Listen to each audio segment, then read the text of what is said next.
This is Jeremy Renta. And this is Amy Solara. And you have discovered Mantra and Magic, a podcast where Eastern philosophy meets Western magical practice.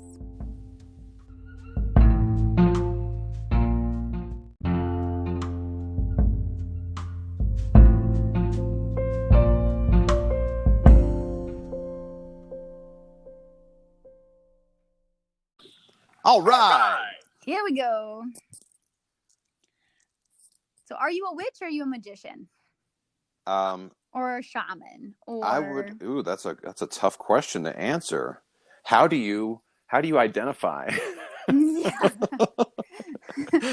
I identify as female, as cisgendered, and as her pronoun individual with female body parts and a feminine leaning on an energetic level. All right. I got dudes stuff going on, I feel like, for the most part, at least in this incarnation. Physically, I feel like spiritually, I definitely have a whole lot of feminine. There's a lot of receptive energy and a lot of, and again, but this gets back into the whole like nurturing versus nature thing. Like I'm a masculine dude and I'm a wizard. I claim it. I stand in that strength, priest, wizard, whatever words you want to use. Like you're a wizard, Harry. Yeah, seriously. Because I feel like that's natural ability too, right? Like, well, I guess I'm glad that we're talking about this today because there are some things that I think we've talked about sorcerer before and like some other words that are a little more like hot topic, a little bit, kind of harder to put a finger on. Sorry, you said hot topic and all I pictured was like people wearing Jenko jeans with lots of sparkles, piercings. a lot of hair clips. Yeah. Ring pops. Oh my gosh. Yeah, it is a hot topic. It's something that I've had people like even in very recent months kind of stagger at the thought of identifying as a witch. Mm-hmm. And when I mentioned like, oh yeah, when I was doing my sorcery apprenticeship, what? Mm-hmm. And I think because witch, sorcerer, magic, those are all still trigger words in our collective unconscious. Yeah, well, there's a lot of bad shit that's been put out about it. There's a whole lot of a bad PR that has been put out by the other half. And, I was listening to a podcast the other day where they were kind of discussing this, the whole idea of like, whenever things start kind of coming out that are in the negative, against a certain group of people, you have to look at the group that it's coming from and imagine that it's actually them that's trying to like push off the information. It's like with the Catholic Church, or not a Catholic Church, just the church in general, putting out any type of negative things about like, child sacrifice or any of the like the satanic panic that was going on in the 90s and 2000s. And and then there's all of the, well, it's actually even earlier than that. It was like the 70s and 80s where all the stuff that was going on with the Catholic priests that were molesting kids, and it's like, it's like they're pointing the finger, like, don't look over here. Don't even pay attention to any of the messed up stuff that we're doing. So, well, it's happening on so many levels. And I really do think that there was a lot more going on that is being brought to light right now. Right. And it's confusing people. And something that keeps happening that disturbs me is they group everything that is mysterious, mystery school oriented, magical oriented practices and the word occult with satanic. Right. And it's just like this automatic assumption that all of them go together. And they don't. They really don't. Like, I keep referencing Practical Magic in the scene where Sandra Bullock turns to the guy who's playing the detective and says, oh, there's no devil in the craft. Yeah. And how we used to joke about that because there's some people that he is. But maybe it's not the devil that the Christians think of. It's the archetype of it, and they're exploring the archetype and they're not doing satanic worship. And I think when we talk about worship and offerings and all of that, that's where it comes into play. Like, are you offering energy to beings outside of yourself? And if you are, what's the purpose of it? Are you asking for power in return in ways that you don't think you already have? Mm-hmm. And with which I think a lot of people get scared because they automatically assume it's that depiction that the Catholic Church really did a lot of PR for during the Inquisition times and the burning times of this crazy, wild, diabolical type of individual who wanted to cause havoc and disease and panic and was partnering with this being who wanted to cause evil in the world. And really, I think they did it because witches had power and they wanted to take the power away.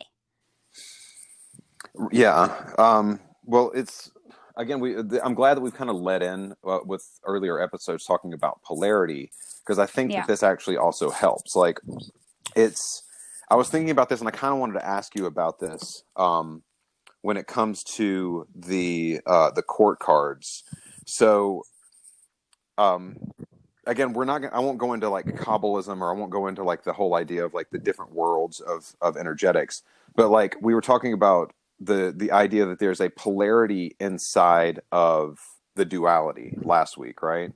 So, or that there's a perceived duality of like myself and the other, but it's actually polarity. It's just two ends of the same thing. right. So at least with the tarot deck, and again, if this is completely off base, then that's fine. We can completely abandon this conversation. But the way that I was looking at it is, if you're literally doing it from a top down, King in the tarot deck is technically a positive, right? It's all it's like the full manifestation of the energetic. Am I correct in assuming that? Like it's kind of like that's the ultimate manifestation of that suit? No, and when I read, no. Okay.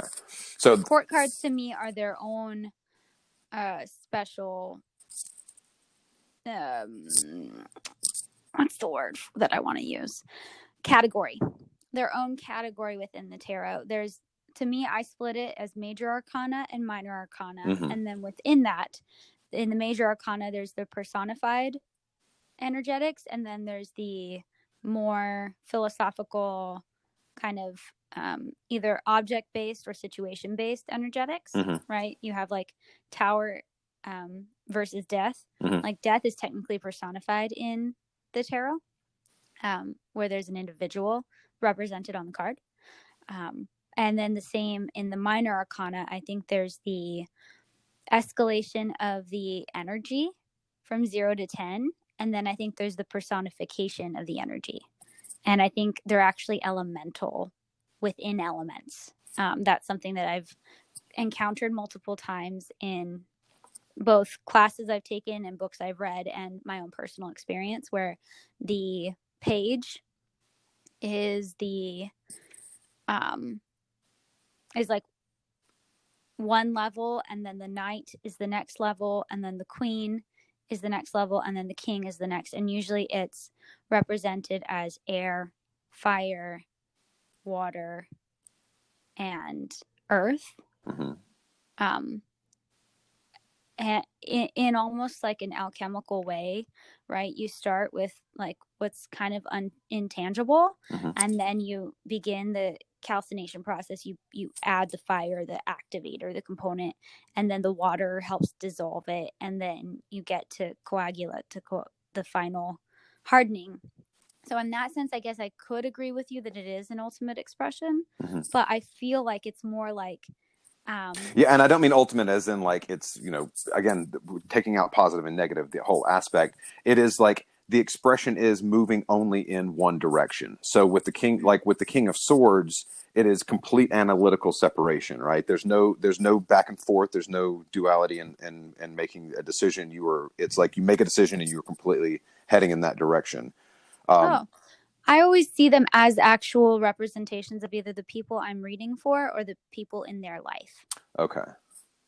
Well, so anyways, going back to the way that I was saying it, and like I said, this may still be completely wrong, is the idea of having the polarity and the duality inside of it. So the way that I was formulating this in my mind the other day when I was driving and thinking, as I always do, was king is positive because it's the direction moving upward.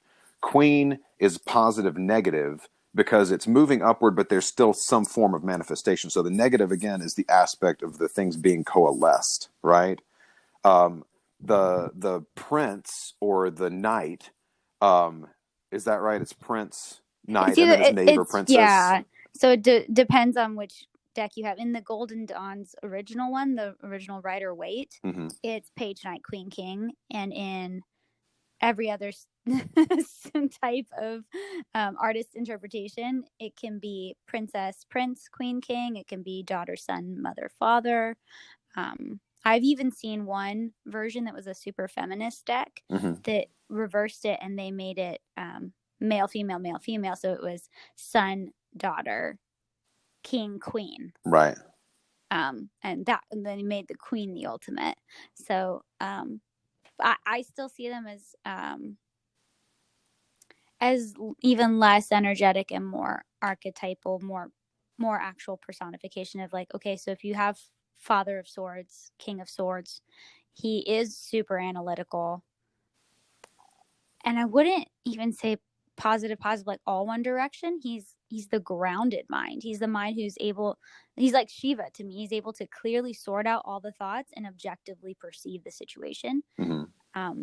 Whereas the Queen of Swords, she's a little bit more prone to being opinionated and judgmental. And then the Knight of Swords, he's really active verbally, going back and forth between all the parties, like the way that a messenger would travel. I usually see the knights as like the angels, if Right. that's coming through, or as more youthful energy, someone who's like actively engaging with the elements.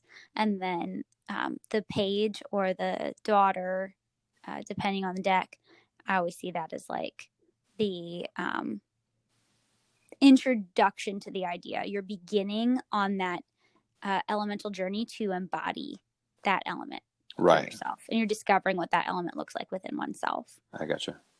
Yeah, well, again, that's kind of the whole idea of daughter being negative, negative, as in like very earthly, very grounded, not in the spiritual realm, is the way that I was kind of seeing it.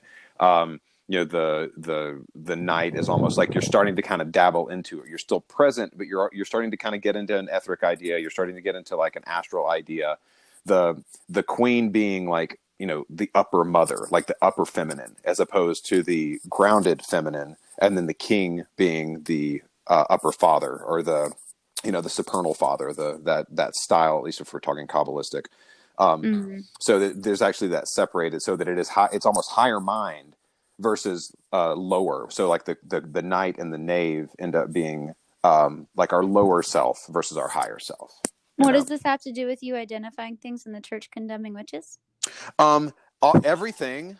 Because how do we experience religion? Religion is like your God the Father, right? We think of it as being like there's somebody up above us and we are just lowly. We are down here. We are either warriors on the path to fight for him, or Oh, you we're, mean like in traditional religion, like yes, from a mainstream traditional, religion? for sure, from a, yeah, like the Crusades or any of the other things where it's like you're a knight doing something for another, somebody else who has a lot more money and a lot more power than you do. I think that's where a lot of the misnomers with priest and priestess have come in, Right. where a lot of guys don't want to identify as priest.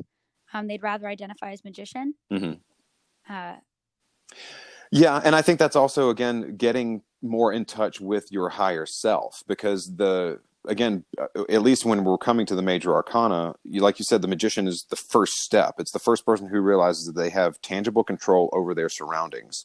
So that's verbally, that's physically, that's, it's emotionally being able to actually kind of like see what you've got there. And then you step from there into the empress, right? And is the next step up. no, high priestess. High priestess, excuse me. So yeah, you're going from there into the understanding of the high, like at least seeing that there's a higher self, that there's a higher energetic, or that there's something behind the veil that you don't understand, right? And I there's feel an like appreciation of it. this is where sorcerer and shaman get brought in for Mm-hmm. me. Magician and sorcerer are similar in their manipulating the elements. They Right. are recognizing their power and they're using it at will, and they are exploring the permeability of the veils and the deception and illusion of matter itself. Mm-hmm. And they're playing with that in the sense of shaping reality at will, shaping consciousness at will. Whereas the high priestess is like a shaman. She is ushering people through the gateway. Right. She is serving. She's in a state of service. And she is not doing it just for entertainment factor or even knowledge for the sake of knowledge, right? The magician can be on an eternal quest of know thyself, and it can be a very beautiful journey, but he's not very concerned with the other Right. at all. And the sorcerer, I think, is the same. They are on a deep inward journey in the sense that they are learning what is true and what is not for themselves, but they aren't necessarily here to help or heal anyone else. Whereas priest, priestess, shaman is a facilitator, is someone who's stepping through the first threshold. They've recognized their power, they've recognized their capability of molding the energetics around them, and now they're holding the doorway open. They're being a threshold guardian for the next group of people to discover their own power as magician. Yeah. I think that also has to do, I mean, there's also, I think, dark priests, you know, it's like, Well, again, yeah, we're I mean, thinking about there's going to moving be. up. If we're thinking about moving left and right and up and down, we're talking about just like the direction that you're moving with the energy and what it is that you're working for or towards. Like, there's, you know, there's discussions when it comes to priests doing exorcisms from, you know, where there's the idea that demons or negative forces still acknowledge God or light or you know, great spirit, whatever you want to use, whatever term you want to use, as the creator, right? It's like that is there's still a respect for a higher quote unquote power, right? So, but I think that there's still also the, you know, the ability to, we have the choice whether we want to dabble in the muck or if we want to try to, like, you know, bring other people to try to usher them and ourselves and our higher spirit up into a higher place, right? And that means walking a higher path. That means being a healer as opposed to being someone who causes harm. And that is Right. that's something that we are in our daily life deal with, you know, and are constantly trying to balance out. But I'm still a little confused on Hmm. that point. I totally agree with the sense that there can be the light and the dark, but what I'm saying is people don't want to take on the title of priest because they associate it with religion. Yes. And priest and priestess don't necessarily um connotate, I guess, or do you know? Relate. Yeah. I don't know. They don't have to be limited to the religions that are the mass religions in the world, like Mm-hmm. the huge ones that we think of that are Judeo-Christian or Abrahamic is the best way to put it, because I think you have to include Islam in that Mm-hmm. lineage. Mm-hmm. Everybody who came through Abraham, and then you get Kabbalah and all sorts of stuff. Even alchemy says that Abraham was a great alchemist. So a lot of people go back to these figures in history and relate them as having discovered something. Right. And even Buddhism comes out of Hinduism, and there's Hindu gods and Egyptian gods that overlap with Norse gods. And so we keep going backwards. The idea is, I think, that we have to remove some of the current connotations of specific words that relate to working with power, stepping into Yes. power, Yeah. and teaching others how to responsibly hold that power within themselves. It's a breaking down and a reassessing of what these roles are, more than just the names that are kind of associated with them, right? Yeah. And that's why I like that you brought up tarot. Yeah. Because it really is. These are the archetypal roles. And the Hierophant in the original Rider Waite looks very Pope like. Mm-hmm. He looks like a bishop or a pope in the Catholic Church, as we understand it, with two acolytes looking up at him. But if you look at the Hierophant and lots of other interpretations where they pull out the energetic of the card rather than the original depiction of the card, it's a teacher. It's someone who helps light up the path for others because they've spent time studying something specific, in the sense that you can be a master of a type of craft or a type of skill, and you can teach others how to be better at that skill. Now, they may be better at other skills that you haven't mastered, and the teacher has to acknowledge that. So a healthy hierophant, a healthy priest, a healthy priestess, a healthy witch will say, look, this is what I'm good at, and I can show you how I learned to be good at this. Or I was naturally gifted in this and I had to develop these other skills. Let's find what you're naturally gifted in, what skills you want to develop, and then let's work from there. Right. Yeah. Rather than saying this is the way you do it, because that's religion. Well, I think that there's definitely a fine line when it comes to dogmatism, right? It's like when you're starting to get into some of these places too, there's, we kind of talked about like how most of this occult knowledge or any of these things that have been kind of passed down, they're done in an archetypical way because the information is going to be received and processed differently by every person who receives it. There's as many ways to connect to God as there are souls on the planet. So, it's for a carpenter, they can understand it because they understand how to build things, right? Like the whole idea of Jesus being that as an archetype of a carpenter, of literally like building up, building Mhm. up the temple or the body of Christ inside of us, being able to kind of like build our light body. So, and that's not necessarily going to be the same thing for somebody who lives in a very tundra place that doesn't have a lot of trees, and they build their houses out of ice. So it might be a different interpretation as to how those things kind of come across. And I think that's also one of the issues with, we talk about the idea of cultural appropriation and culturally imposition, I guess, of like imposing your ideas onto other people. And it's kind of like, this is the story that we have been telling, so you should be able to understand it the exact same way. And because of that, so many indigenous cultures, the ideas are literally lost on them. They do not get it. So how to kind of get past that is really hard for us. I think in our current day and age, it's getting a little bit easier because we have so much access to information, but it is literally reassessing what it is, like how it is that there are correlates with other people's religions or other people's cultures, and seeing how these crossovers can actually help us to understand ourselves better. Because we've talked before too about the fact that I don't register, or I don't really acknowledge myself as a witch. That has never been in my past. It's never been something that I'm aware of. But I can say that from a natural magician standpoint or a natural practitioner standpoint, I feel most comfortable when I'm outside, right? So Mm-hmm. there's that idea of being in the elements and being present with the elements, being under the stars. The words themselves, I don't vibe with, but it doesn't mean that the same energetic doesn't match with whatever it is that's going on inside of me when I'm outside and I'm doing my practice. Yeah. I mean, it's interesting because, like, do you identify as pagan?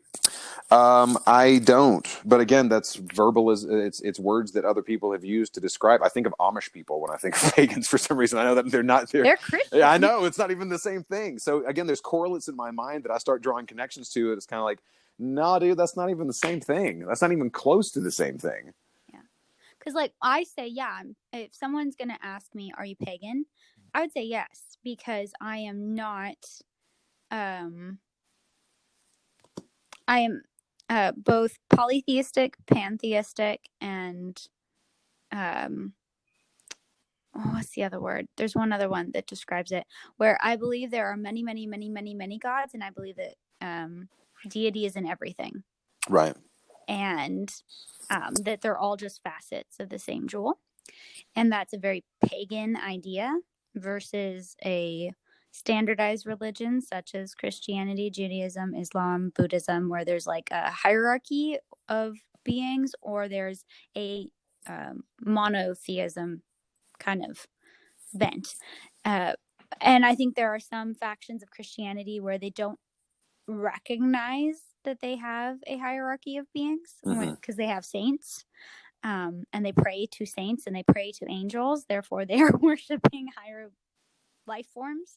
I actually identify as pagan too, because to me, when I first read Drawing Down the Moon, which is a book on the history of the rise of paganism and neo-paganism and goddess religions in the Western world. Mm-hmm. That's really beautifully written. She's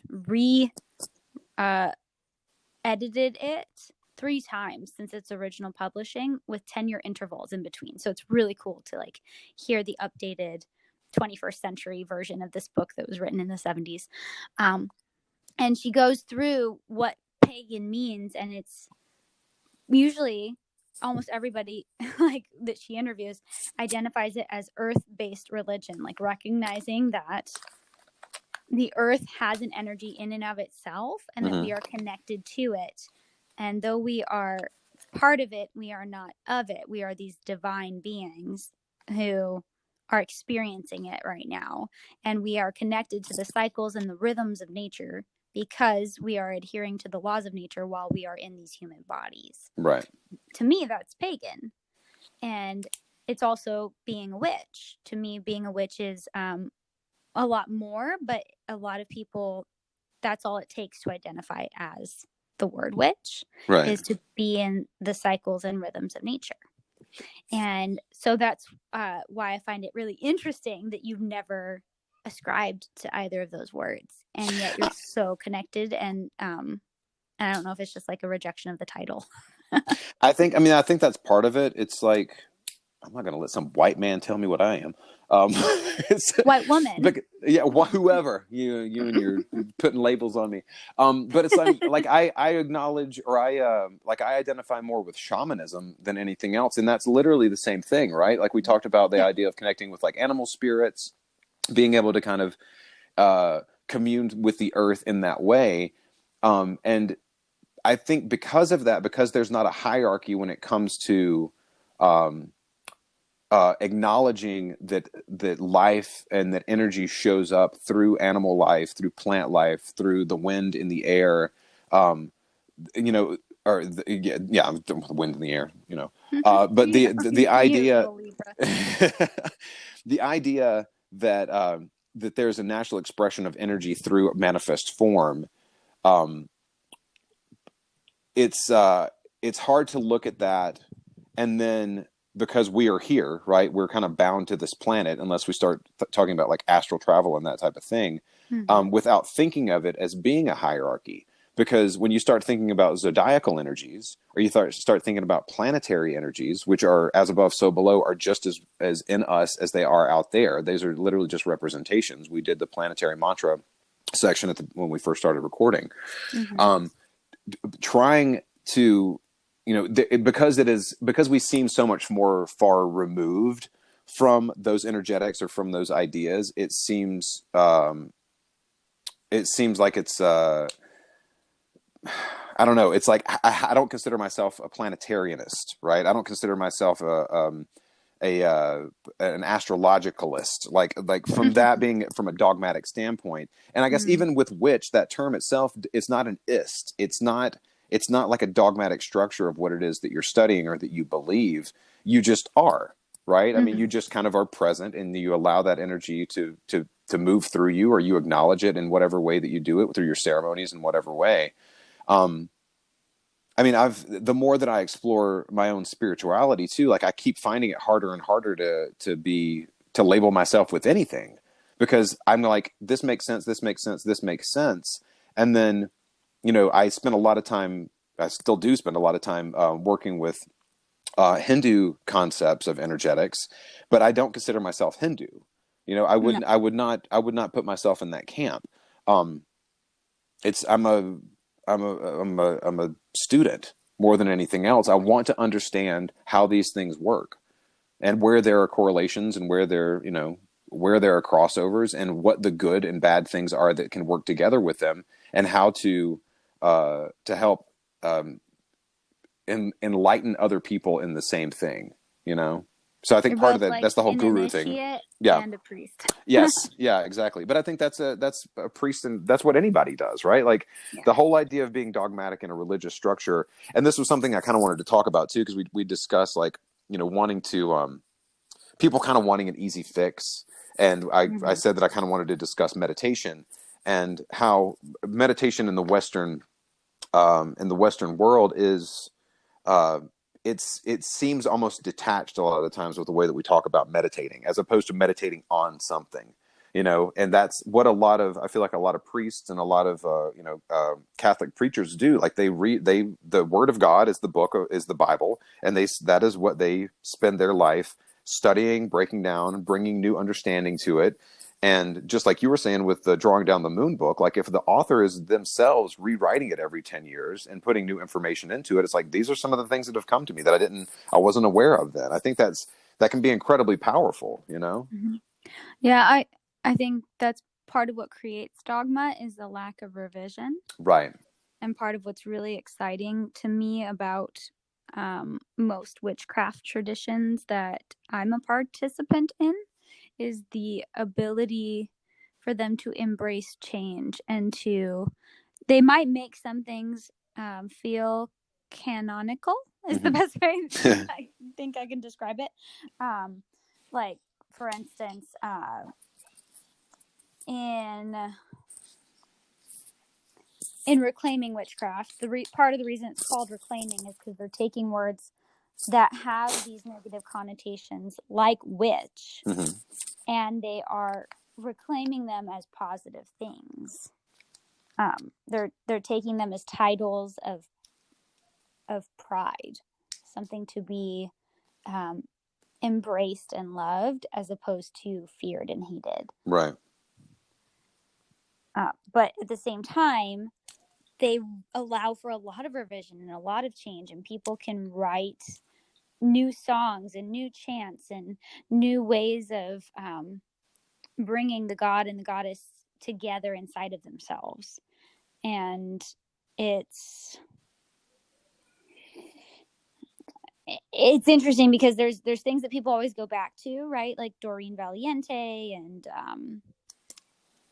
Aradia, the Gospel of the Witches, and like we reference older texts because they feel at this point like a canon in the Mm-hmm. world of witchcraft. Right. But whether you're a Gardnerian witch or old British traditional witchcraft or a druid, or you're in Thelema, which is what Aleister Crowley made up, or you're participating in the cult of Isis or the Church of All Worlds, like there's Mm-hmm. so many different types of paths you can take in just what would be identified as paganism alone. Right.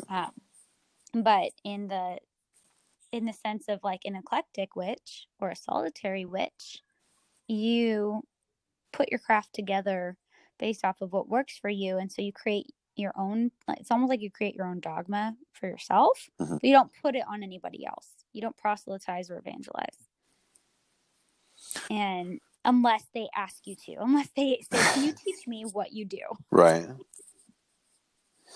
Which is what I think you're looking for right now too, in terms of like sharing the knowledge you've gained, right?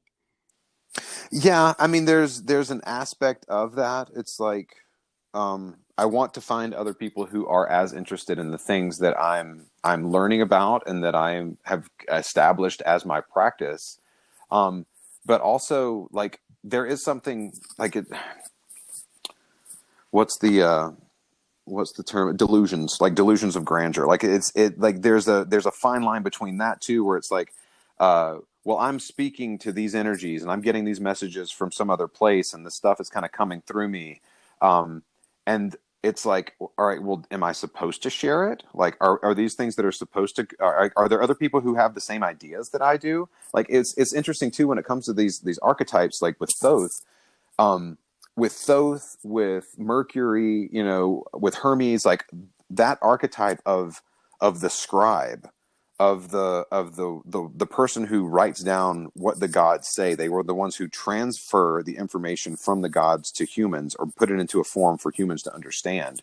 Or It's even talk God to God, because there were a lot of them who didn't want to talk to each Yeah, they're other. like, look, dude, I'll take care of it. I'll, I'll drop that message off for you. But like, being, again, I think that's another thing of like being able to step into that place and have a confidence about it, of the messages that you're getting, and again, it's not for everybody. That's something else that I feel like is something that we struggle with, because it's like, oh, well, is it true? We talked about this a lot of episodes ago. Well, what is true for who?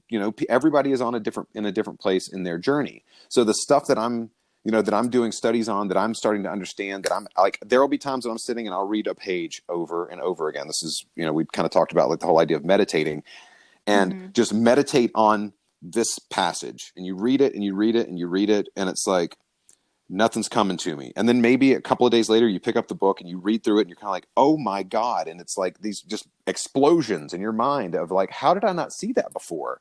So, Yeah. and And that's that's how the emerald tablets work. really, Like, speaking of Hermes and Thoth, yeah. Hermes Trismegistus and Thoth, the emerald tablets of Thoth, the Atlantean, as they call him, they're really simple phrases, but they've boggled people's minds. Mm-hmm. And like, you sit and you read them, and you read them over and over and over and over and over again, and you meditate on all the different ways it could mean something. Right. And you apply it to your paradigm, and you see maybe where your paradigm can't comprehend the idea, and eventually learn how to break out of it and see the whole, and get to like that deeper truth that we were talking about. It's not always easy to access when you have so much programming around you. Right. Well, And I feel, go oh, ahead. No, you go ahead. Because I have a follow-up question that's going to take us out of this. Okay. Yeah, I was gonna say, I feel like something that I've noticed, the more that I've been doing Akashic work, the more that I've been doing work with Hermeticism Mm-hmm. as a whole, the more that I'm seeing like the patterns that are even present within certain types of paganism and certain Eastern religions like Hinduism, and how I want to break out of those, even, and how even those seem man-made sometimes, Right. in a lot of ways, woman-made even. When you get to some like the goddess-based religions, how so many of them are still rooted in patriarchal stories, and I want to deprogram even those stories. And I think that's where witch comes in, because witch as a word is to bend or to shape. Mm-hmm. It comes from that old English, it's spelled WICCE, and it means to bend or to shape. And you literally change your viewpoints. It's like you're putting up a curved lens, and you're seeing the picture differently. And witches are able to see beyond the mainstream. They're able to perceive the deeper truth, the hidden meanings, the things behind the veil. Mm-hmm. And I don't think all of us are in a space where we see everything clearly, because otherwise we would be done. We wouldn't be incarnating, just like every other type of identifier. Shamans also pierce through the veil, and they also see through things. I think something that Andy and I talked about on a podcast with Spirit Guides magazine, my friend Andy, who's a shaman, who identifies as a shaman, who has never identified as a witch. And I had never identified as shaman, Mm-hmm. and I always identified as witch. We were talking about the two, and we realized there is a lot of crossover, but there is something where a witch has to choose to be a healer, Mm-hmm. like choose to take on that nomenclature, whereas a shaman's job entails being a healer. Yeah, I always feel like with the term shaman, it's inherent that that it's for the group. I don't think of like a solo shaman. I feel like anytime people are wanting to do shamanic work, they go to the shaman to try to, to have whatever, the poultice made, or to have like evil spirits removed. But it's like the shaman himself or herself is always in between those worlds, right? Like we have some of our shamans in plant medicine. They literally are in it all the time. Like they never leave that space. They're in their little cave somewhere, and they're doing what it is that they're doing.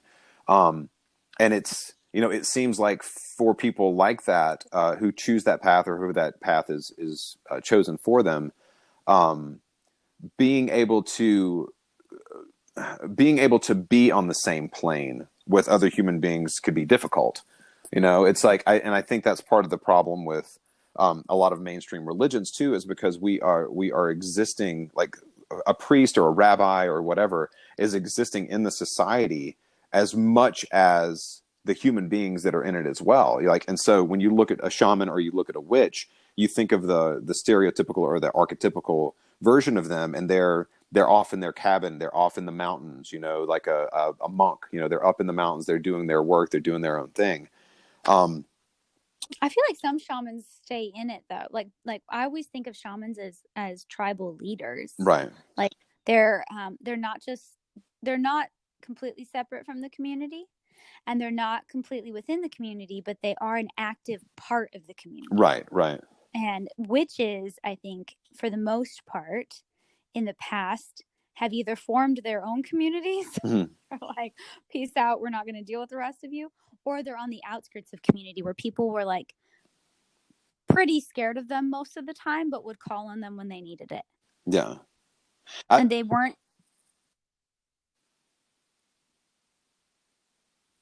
Hello. In that sense. Oh, there you are. Sorry, yeah. I do not have do not disturb on my phone, unfortunately. Yeah, so I feel like witches, to me, always are able to see the patterns of society because they aren't actively participating in them. Yeah. I mean, again, I kind of feel like this is another one of the, you know, it's a sexist thing that women are usually considered witches as well, and that's part of the, like, cast the out. You know, it's like back, especially at least in the 1600s, 1700s. We'll just go before 1900. Women that were in any place of power or that were doing anything that went against the norm were vilified. Right. You know, so it's understandable that it was a lot more of like, you know, you go, you find your spot in the woods somewhere and you hope that nobody comes and bothers you. You just do your work because you're here to, you know, to do whatever. Again, when we started to kind of talk about this, what do you consider like the role of a witch? Like when it comes to like a higher spiritual place, is it like one who just communes with nature? Like as a witch, like how do you identify with that? To me, it's someone who is both a watcher and observer, right? Mm-hmm. Able to see through those cobwebs and patterns that the people in power, the ruling people, tend to put in place around the masses in order to maintain their order. Not necessarily order overall, but just their order, right? And I don't think that's always order versus chaos. I think it's control and power gets tricky in there. And witches are able to see that manipulation so that they play a role of observer, and therefore they play a role of reflector and the mirror, and being able to turn things back around on other people, and it bothers them in a very literal way. They would be like the truth sayers, right? Instead of soothsayers, they're the truth Right. sayers. So they're not saying what you want to hear, they're saying what you maybe need to hear but aren't ready always for. Right. And I think witches also are uh, walking in their power. They're walking through the trials and tribulations of holding that power and really fierce, radical love. The kind of love that doesn't tolerate untruth. The kind of love Right. that doesn't tolerate facades. It wants the deep, deep mystery, and is very, very connected to the earth and the planets and the stars. And See, now you're just those words that you're using are things that I relate to, and the term that I would use for that is theurgist, which is somebody who does God working, pretty much, right? Like you only are on the high path, you only work the high path. So, and I mean that I can definitely respect that with that outset. I think part of it too is the whole idea that witches have this like you cross them and then they just cut you to shreds kind of idea too, you know? So there's that. I think that's the fear-based mentality around the word witch still. And mm-hmm. and it's because we don't like to be shown the parts of ourselves that are ugly or difficult or what we feel is shameful, but is actually just taboo in our culture or society, or has been told to us is wrong in some way, or maybe actually just isn't useful in our growth. And so like there's so many levels to it of that truth shining, and being willing to not take sides. And that's the hard part, is so many people are like, well, are you on my side or their side? I'm like, well, there isn't a side. You're just Right. pretending. And it's really hard to walk that line. A lot of witches identify as shadow walkers, or as line walkers, where they're in between the worlds, like we talked about with shamans, where you are not of this world and you are of this world. And I always hear what's his name? Is it Mary or is it Pippin who says, "You're part of this world, aren't you?" when he's yelling at the ends? Yes, that sounds merry. Yeah, I think it's Mary. I could hear Dominic Monaghan saying or that. he's Yeah. like, "You're part of this world," and he pauses and he goes, "Aren't you?" And you can't quite figure out if they are, because that's how they're living. They're kind of aware of what's going on around, but they're also very deeply tending to the land itself, to the earth itself, to nature itself. And they realize, okay, we actually have the power to fight, and they take over. And so, Right. like, once you realize you have your own power, that's frightening to the people who are using their power against you. And I think witches have a capability of instilling fear in those who are comfortable. Not safe, comfortable. And so there's a lot of talk about, like, follow me down the rabbit hole, follow the white rabbit, red pill, like all the Matrix kind of stuff right now with things that are going on online. And I think most of the witches are like, yeah, I've been watching this for a while. And then at the same time, there's a lot of people I know identifying as witches, buying into the mass narrative right now, because they are still participating in patterns of duality when it comes to things that, like politics. And I've always wanted to register as an independent, because I don't think either side has it all right, and I don't think either side has it all wrong either. I think there's sides that I agree with when it comes to, environmental policies and protecting the environment, of course, but there's a lot of other things that I'm like, that actually might not be very much what I want going on in my life, depending on what it is. And it's all personal, it's all relative. And I don't think that buying into one of those systems is useful.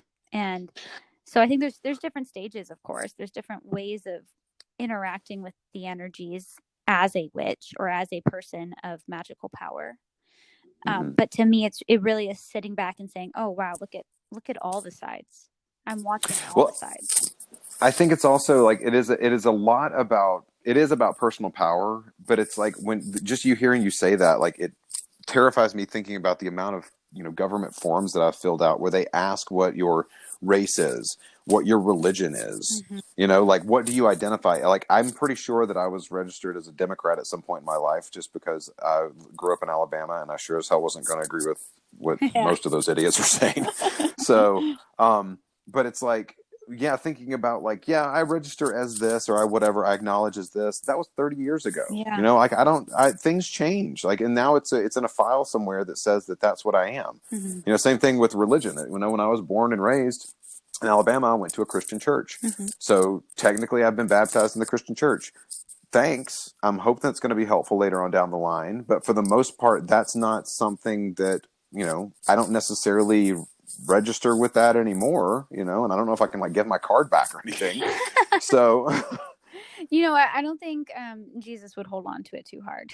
I don't think so either. He was hanging out with prostitutes and doing other stuff. That's something else I kind of wanted to ask you about too. Like, you talk about, like, the Whore of Babylon and how upset you were by that label. Like, the idea that Mary Magdalene was considered a whore as a prostitute as well. Like, what are your thoughts on that? Oh, it's the Catholic Church trying to defame her because she had too much power. Yeah. you can look at, and I had someone ask me about that this week, actually. She was like, you mentioned the apocryphal gospels. Can you point me to the one you were talking about? And I was like, I don't know which one I was talking about. It could have been Thomas. It could have been Mary. It could have been Judas, because there's that one too. There's so much about that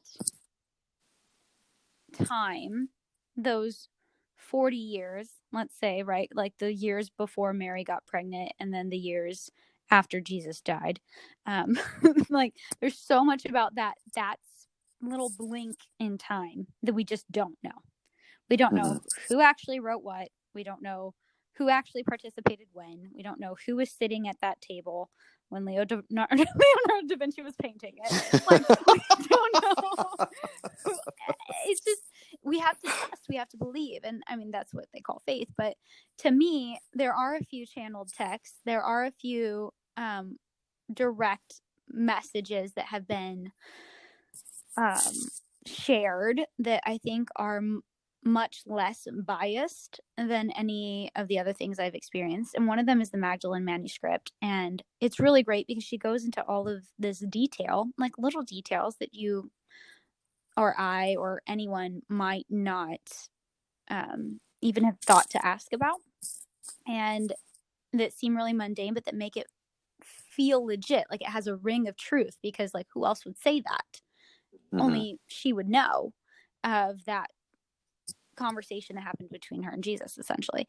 And Yeshua as a man was a man. He had a temper, he had doubt, he had all of these feelings that come with being a human, but he was so aware of them as they were happening, and he was so detached from the outcome and the expectation of them, and so focused on his path and his purpose that it helped him go. But he couldn't have done it without Mary. And there were a lot of disciples and followers of Jesus who really hated that. They didn't want her to be a part of it. They didn't want the feminine to be a part of it. And they basically had to remove the power out of the feminine without taking her out of the story completely, because otherwise their story wouldn't work. And they deified the mother and they villainized the wife. And so they took the sexuality out of Mother Mary, and they took the purity out of Mary Magdalene, so that one was one pole and one was the other. Right. And Mary Magdalene was a tantric priestess of Egypt. Like, she was one of the strongest acolytes in her mystery school. And she saw Mother Mary in Egypt when Mother Mary was studying there, because that Mary was also an initiate in the Egyptian mystery school. And she was what we would call an incarnate, where Isis was like physically embodied within her. And she was doing rituals and rites and magical practices as she became pregnant with Jesus. And Joseph was involved. Like, let's not deny that.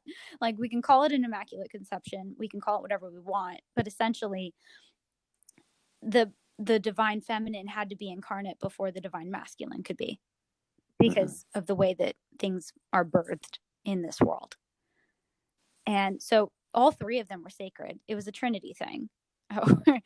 Like, but it was two feminine with the masculine as the Trinity. And so one was the birther, and then the other one was the activator. And Magdalene met him at the well, and they recognized each other instantly. They had a twin flame moment. They're like, okay, here we go. You're the one I was prepared for, essentially. I did all this work to meet you.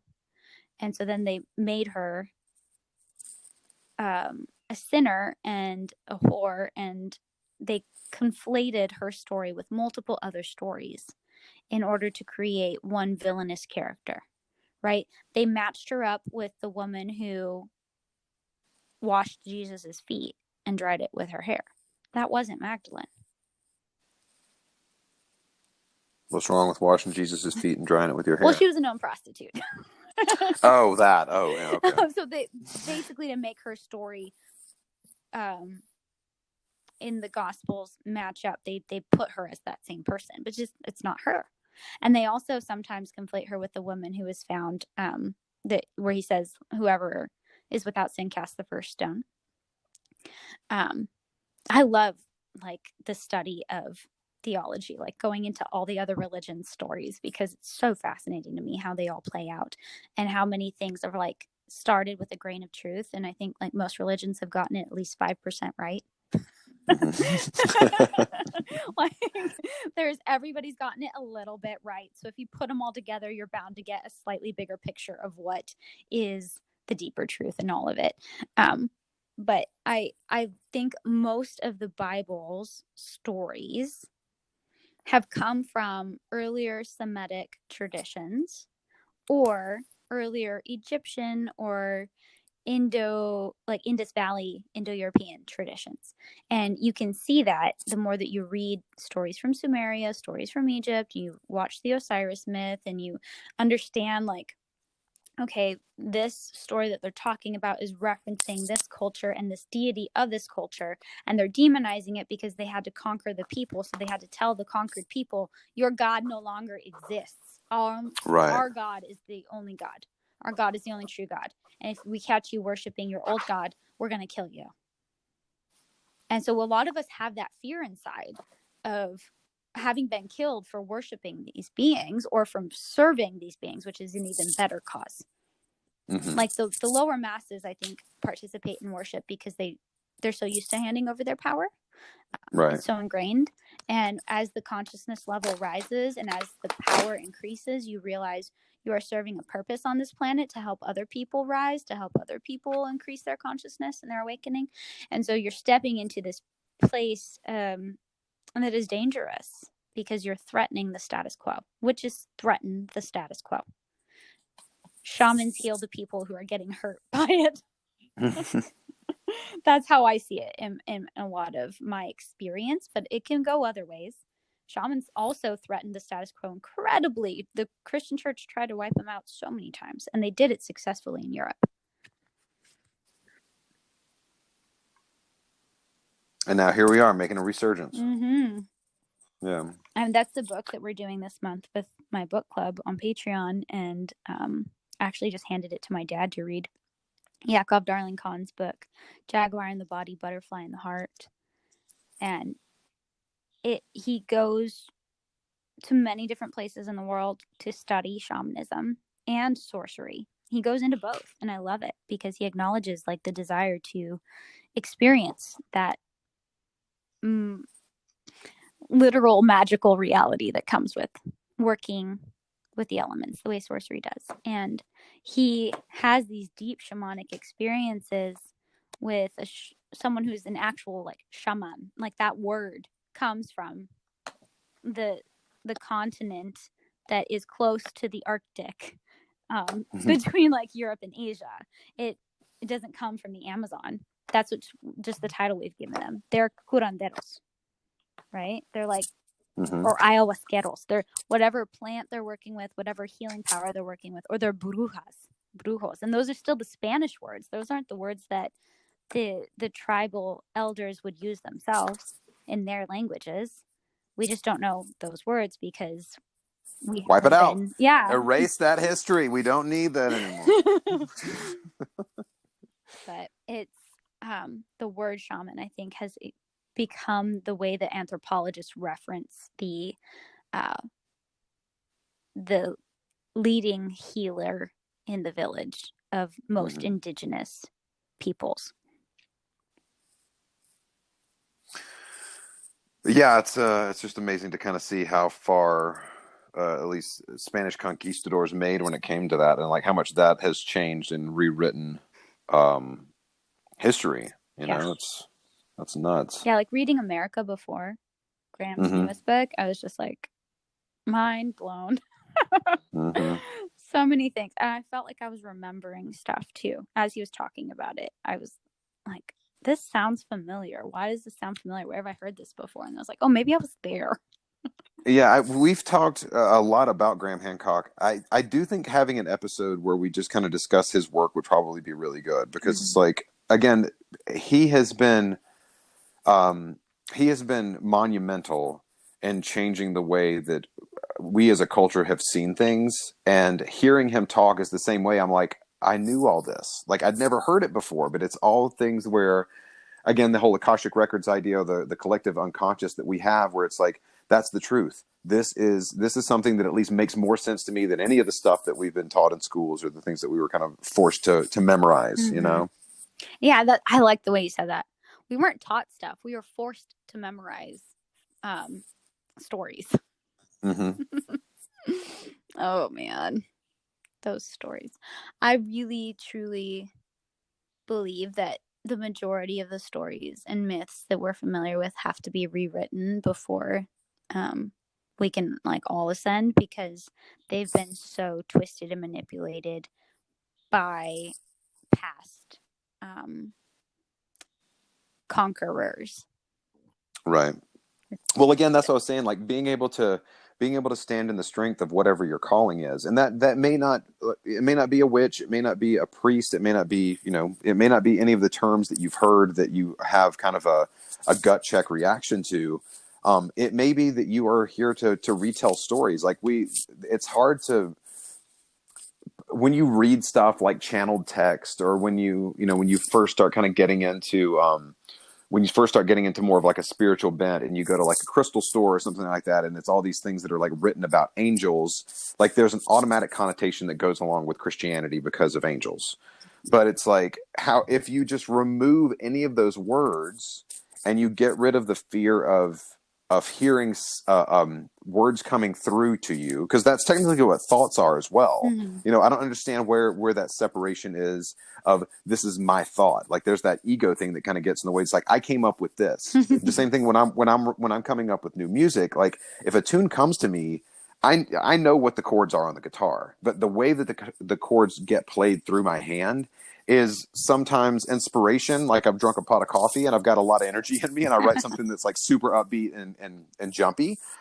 Sometimes it's just kind of like, what happens if I stay on this chord for a little bit longer before I transition to this next chord? Like I'm not I'm not like a super gifted guitar player, but I like, again, you just feel it at a certain point. The things that come through are just kind of you feeling it. So, being somebody who is considered a scribe of the gods, like Thoth, or like any of these other archetypes, like it's getting out of your own ego and then not letting somebody else put preconceived notions on you about what it is that your role is on this planet, because again, that's part of it. Like you said, like being able to, what we were talking about before about rewriting books, like these are some truths. I have to wonder if literally, because as you were talking about like the Magdalene manuscripts as well, I'm just kind of like, how do we know that was actually real? Like, how do we know that there was a historical Jesus? Like, Right. there's some stuff that we can go back and see, but it seems like a lot of this stuff was literally written down, and it's like it's stories that are going to help people live a better life. Whether the person existed or not does not matter, And if it does matter, take it and put it inside of you. How can you be like Christ, or how can you be Christ like, right? So same thing when it comes to like having messages come through. Part of that is like being open to those messages, being open to allow like being a channel, being a Well, vessel for these things to kind of come through. there's so many channel texts available now. I would like caution people too. You'll feel it instantly in Mm-hmm. your system, whether like, and we always talk about the clairs, but whether you're sensing it, your emotions change, like your body has a physical reaction, you just know in your head and you can't explain it. Whatever it is, you'll instantly have some kind of reaction that's identifiable when you read a channel text that rings true. Mm-hmm. And the same thing, you'll have the same instant response. It will be a different response when you read a channel text that does not ring true for you. And I had that Mm-hmm. experience with Magdalene texts. I was Mm-hmm. talking again with Andy about it because she was reading the same ones, and we were like, I'm not going to talk about it because I don't want people to get offended, but there's another book that came out recently that had not just Magdalene, but also had Mother Mary, and it had a couple other goddesses that I really respond to, and then one or two that I haven't worked with before. And so I was curious about them. And the first one felt good, and the second one felt really good. And then I read Magdalene, and I was like, wait a minute, that's wrong. And that's like the only way I could describe it was like, that's wrong. And then I got like super chilled and was like disgusted almost. Like I felt like I wanted to vomit. Like I was reading something that was totally filtered and warped through a human perspective in order for an agenda to be played out. And so then I read the next one and I was like, that's also wrong. And I went back to the others and I was like, oh, holy cow. That's why it felt so good, because they were building you up in order to digest what they wanted you to instill inside. What they're trying to, right. And it was disturbing on a lot of levels, because I recognized just how many people were starting to turn this book into dogma, into like, no, this is the truth, and like with a capital T, and if you disagree with me, then we can't talk anymore. And I was like, oh, that's when it gets scary. Right. Well, I think that is a lot of current self-help books are that way too. We've been reading a lot of books over the past, couple of months that we've been inside. And, my partner, Lindsay, she's like, I'll read 100 pages in, I'm completely into it. And then suddenly their viewpoint is like the thing that they're trying to push, whatever their agenda is completely different than whatever it was that they set up. So I don't know if part of that is like a publishing thing. I don't know if part of that is like, as an author, you come up with a seed core idea and you can put down 100 pages worth of stuff that's actually good. And then they're like, well, this book needs to be 250 pages. So come up with another 150 pages of stuff, I think it's also just how we work as a species, almost, in the way that we like, okay, but get to your point, right? What most people say, like, you have to butter them up. That's usually how people approach conversations, and it's not authentic, and it feels wrong, right, to me. Yet I talk in circles. That's a very feminine thing to do, is to be like, well, I was doing this over here, and then this thing over here, and then this thing over here, and I like spiral into the thing I'm trying to say. Right. And I don't know how much of that is established cultural pattern versus established familial pattern. Anybody who's talked to my mom knows. Anyone who's listened to your mom. Anyone who's sat in the room and been talked at by my mom. Yeah. So I think, it's part of stepping into the powerful nature of the word witch has helped me want to reshape my words, because I realize that the words shape the reality. Right. And I really enjoy, even though I may pout during the moment, when Anton calls me out on it, when he's like, don't just say it. Just say yes or no. Let your yes be yes, your no be no. Because I want to give excuses. Well, okay, right. So you see that first one of the children did this, and then the other child jumped off the couch, and he's like, okay, just, did they get a nap? No. Yeah. So like, I have to learn how to really take responsibility. And I think words help us start to kind of remove that responsibility from ourselves. And so even in books, people are like, okay, this is the point I want to slide in after you like me. Right. Yeah. And again, that's again, the idea of living in your truth. Like we kind of discussed this too. And we'll probably need to do an entire podcast on it, of like on the 4 agreements. Well, just moving towards discomfort, like literally being okay with letting go of some of the stuff. Like, when we talked about smudging and using like sagebrush to like clear spaces, but if you ingest sagebrush, like if you do it like as an essence, like a flower essence, it will do the same thing for you, and you're taking on the possibility of bringing this stuff up. It's using certain mantras as well, like the Hung Vajrapae and the Vajrasattva Hung that we talked about a couple of weeks ago.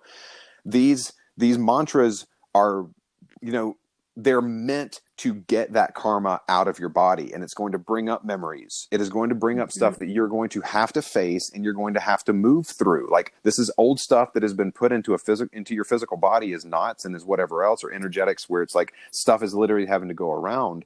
So you have to do the work. We talk about plant medicine ceremonies as well, and when you first go and you sit in Aya, if you have not planned or prepped, if you haven't followed that dieta, if you have, if you're just going into it but to have an experience, the plant medicine is either not going to talk to you, or it is going to kick your ass, So you either see nothing, or you are the one who's going for another 5 hours after ceremonies. Seriously. So again, like, there's this concept of like an easy way out too. it does not exist. No. There is no quick fix. And Christianity or any other type of spirituality that's that way too, where you just get a little water dumped on your head. That's great for, trying to help you kind of relieve some of your angst or some of the bad things that you've done in your life, going and talking to a priest and confessing your sins. But it's like, it's not just saying it. It's not it's not like doing it without meaning. You literally have to, like, are you sorry for what you did? It's like, it's what our prison system is built on, but that's been bastardized. It's what I was gonna say that is a yeah, broken system. it's what our church systems have been built on, and that has been broken. Yeah. It is social media spirituality. And if you are going to want to do the work, which is another reason why in the early 1900s, when a lot of like the new thought movements and a lot of sociology and psychology started to kind of come around, people started to be aware of the fact that you have to do the work. You have to move into the shadow. So this is like kind of off topic, but it's in the same vein. Like, so I was making the realization yesterday. I've got one of the apps that shows you, what the stars are that are out. So it's called Star Chart. And I was like, oh, I can see Libra. And I, for the longest time, I didn't realize that you could see Libra in the Northern Hemisphere. I was always under the assumption that it's only in the Southern Hemisphere that you can see it. And I was like, well, that's really strange. And then I was thinking about the idea, because I'm signed up right now for a course through the Star House, which is in Boulder, and they're doing the polarities of the signs. So we just got finished doing Libra and Aries, and Libra is the sense, and it kind of doing the same type thing where it's talking about the clair senses. So it's the sense of touch versus the sense of other. And so with me being a Libra, the energetic that is shining through the sun, right, when I was born, is coming from Libra. So I have this idea of like wanting to balance everybody's stuff out. I have the ability to actually, see things from other people's point of view. And then you look at the weaknesses of Libra, which are flightiness, indecisiveness. Codependence. And then literally the shadow side of that is Aries. Well, why is it the shadow? It's because it is on the side of the earth that is in shadow. It is not, there's no energetic that is shining through that to give me that opposite, that polarity, right? So it was, again, I've been into astrology my entire life, and I have been into, trying to figure out more and more about signs from any other culture in the past decade, really, in the past couple of years, to try to understand like what is missing in this. And just having that realization come to me, I was just kind of like, how the fuck have I not thought about that beforehand? It's like I talk about doing shadow work and all these other types of things, and it's literally the energetic it's absent. It is in the shadow. So you have to move towards the thing that you don't like or that you're not good at to be able to grow, right? To be able to kind of find how far you can actually go in back into the light. This is a huge thing in Deborah Silverman's work too, the astrology course I'm enrolled in right now. She calls it the missing element. And the very first thing you have to do is take almost like a personality quiz. It's really fun. You get to look through all of these quality points, and you check off which ones apply to you, and you look at your score, and you figure out where you are lacking. And then you look at your chart, and you see if it lines up, right? Like how many planets do you have in each of these things? And the planets are only the luminaries and then Mercury through Pluto. We don't count any of the asteroids or any of the mathematical points, such as the nodes or the ascendant or MC. So just looking at the planets, you have 10 options, and you have 4 elements to divide them between. And some people might have 6 planets in one element, so they clearly cannot have that many planets in any of the others. And it works one of 2 ways. Either you have you have shadow elements like you're talking about, where the sign that's in opposition to your sun is like the hardest one for you to access because you don't have anything over there, or you have other planets that are really strong over there, and it's a matter of activating them in your personality. Right. And so like being able to discover that, and that's something I love to do in astrology readings with people right now, is say like, hey, you've got this in there. How is it? Is it healthy? Is fire healthy? Is water healthy? What is it like to fully embody air and not have any earth? What is it like to have earth and air and have that polar opposition constantly going on in your mind? Like, do I go this way? Do I go that way? Which one feels more natural? Well, they both do. So like being able to analyze your personality on that level, on like an energetic planetary level, is such a key tool. Right. And that's awesome that they're doing that as a program over there. Yeah, it was really, really cool. And I mean, again, it made me want to look back at my chart, just what you're saying right now. Like I have no earth. I literally have no earth in my chart Yes, you except do. for my ascendant. That's the only one. Yeah. No, I take that back. I have Saturn and Virgo. I was going So, to say, you've so actually got your North Node and Saturn, because I've been you looking know, at your but chart. Hold on, let me pull it up. It's right here. I have the notes.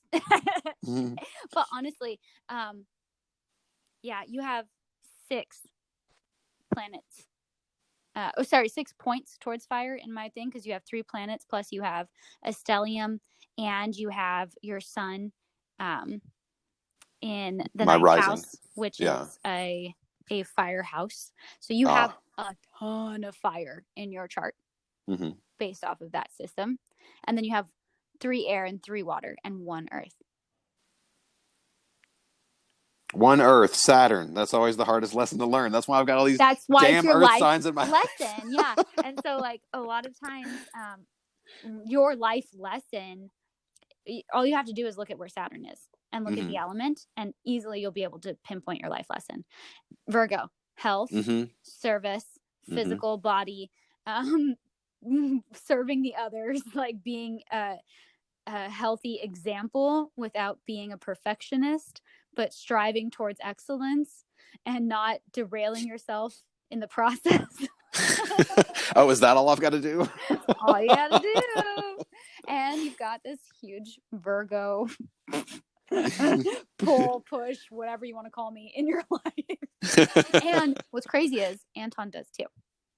Anton has the same life lessons as you, with North Node and Saturn in Virgo. Really? And look at the amount of Virgos in his house right now. With his children and his wife. Like, he is surrounded by his life lesson. So that helps us be observers, that helps us be watchers, that helps us all practice our magic and our power, because we're all experiencing both the role of activator and the role of activated in this process. The ways that we are interacting with each other as a soul family, because you and him are both getting fingers in your ribs from me. And I'm learning how to not be mean with it, but to be really active and energetic in my own life, in order to help shine actual light rather than just reflect it. Right. And that's big too. I think a lot of people don't always talk about that, and that's something I'm going to talk to the All Souls Girls Coven. I say girls because it's all girls right now, but it can be men. I'm hoping, fingers crossed, that guys join next time, or people who identify as male, because it would be so great to have the balance of the energetics that way. But it's all women in this round, and it's also great in that sense because we can dive really deep into what that means. But talking about being the actual source of light versus the reflection of the source of light. And so we're in fire right now. This week is fire, and next week we're going to go into water, and that's the reflection. And people get angry at both. That's, I think, something that really, I mean, it's par for the course with identifying as a witch, is you're going to piss people off. And the second that you try to make everyone happy, the second you try to make everyone like you, the second that you step into a place of concern around not pissing people off and trying to maintain pleasantries, is the second you're not living anymore. Yeah. So either lock yourself in a closet for a week or accept your role. Yeah. Step into a place of, look, this is just the truth. Right. I'm not going to beat around the bush. I'm not going to pretend like it's anything else. Also, before we get off, I really wanted to read Starhawk's Charge of the Goddess. This is one of those things that I feel like has become a canon text, but it's not necessarily like holy scripture in any words, but it's wonderfully activating for a lot of people. And to me, when I read it, was like, yep, I'm a witch. So Yeah. if this resonates with you, maybe you're a witch too. Listen to the words of the Great Mother, who of old was called Artemis, Astarte, Diana, Melusine, Aphrodite, Caridwen, Arianrod, Brigid, and many other names. Whenever you have need of anything, once in a month, and better it be when the moon is full, ye shall assemble in some secret place and adore the spirit of me who is queen of the wise. You shall be free from slavery, and as a sign that you are free, you shall be naked in your rights. Sing, feast, dance, make music, and make love, all in my presence, for mine is the ecstasy of the spirit, and mine is also the joy on earth. My law is love unto all beings. Mine is the secret that opens upon the door of youth, and mine is the cup of wine of life, that is the cauldron of Caridwen and the holy grail of immortality. I give you the knowledge of the spirit eternal, and beyond death I give peace and freedom and reunion with those that have gone before. Nor do I demand aught of sacrifice, for behold, I'm the mother of all things, and my love is poured upon the earth. Hear the words of the star goddess, the dust of whose feet are the hosts of heaven, whose body encircles the universe. I, who am the beauty of the green earth and the white moon among the stars and the mysteries of the waters, I call upon your soul to arise and come to me. For I am the soul of nature that gives life to the universe. From me all things proceed, and unto me all must return. Let my worship be in the heart that rejoices, for behold, all acts of love and pleasure are my rituals. Let there be beauty and strength, power and compassion, honor and humility, mirth and reverence within you. And you who seek to know me, know that your seeking and yearning will avail you not unless you know the mystery. For if that which you seek you find not within yourself, you'll never find it without. For behold, I have been with you from the beginning, and I am that which is attained at the end of desire. Thanks, Starhawk. I know. She wrote it well. But she didn't write it by herself. She just took some other words from cool people before, and she made them better. That constant revision and acceptance of things as being improved upon. But I love it because it's so true. Like, the all comes from love, all goes back to love. The core principle of truth is that the all is within everything, and everything is within the all. We get to the Hermetic philosophies of above and below, and that as long as you are trying your best to find the truth within yourself, you're going to see it reflected outside of yourself eventually, and you're going to feel it within and without. Yeah. And so whether you identify as witch or not, that is a principle that drew me to identifying with that word openly, I think is the best way to put it. Beautifully put. All right, should we wrap up? I think so. All right.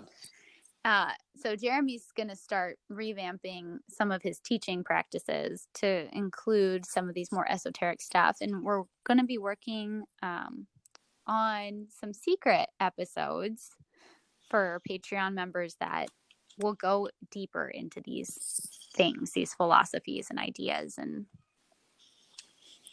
yeah. People who are serious about this and are really wanting to deepen their own practice. I want to talk about this stuff with people, but I want to know that people are serious about it. You know, it's like, as a teacher, you want to have a student who is thinking for themselves, who has good questions, who takes the things that you say with a grain of salt, who doesn't put you on a pedestal, who respects and honors the teachers who have come before you, or for me. So, and that's not an easy thing to find. This is honestly not an easy road to hoe. You know, this is like the things that you're doing, like you were saying, especially like when you believe in like non-tilling. Yeah. When you're when you don't have any, I had to make a holistic land management joke. If you don't have any earth signs in your chart, you're kind of fucked. But seriously, if you're, if this is something that people are really interested in, like you said, and we say this at the end of every single podcast. I feel like we love doing this. So, always hoping to find more people on the path. Uh, Om Hakta Malava Rayam Swaha. Let's get to Shambhala and let's defeat the evil who's trying to keep us all down, and work towards the path of light. Aho. Oh, Aho Mataki Wasa. yeah, to all our relations.